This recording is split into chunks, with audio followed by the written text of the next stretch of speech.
bank account linking troubles got you down.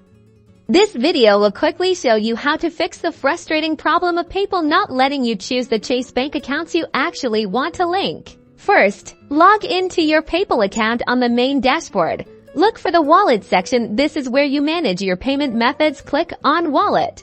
Scroll down until you see the section labeled Bank Accounts. If you already have a Chase account listed, but it's not the one you want, click on the account to open its details to remove the wrong Chase account. Find the option that says Remove Bank. Click this and follow the on-screen prompts to unlink it from your PayPal. Head over to your Chase online banking website and log in. Go to your profile and look for security settings. Disable two-factor authentication. This can interfere with PayPal linking. Temporarily disabling this is crucial once you've linked your bank account on PayPal.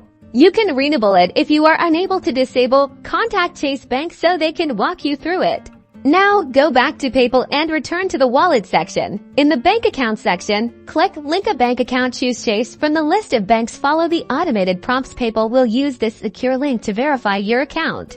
You should now be able to see a list of your eligible Chase checking and savings accounts. Carefully select the accounts you want to link to PayPal. Make sure you only select the accounts you intend to use with PayPal.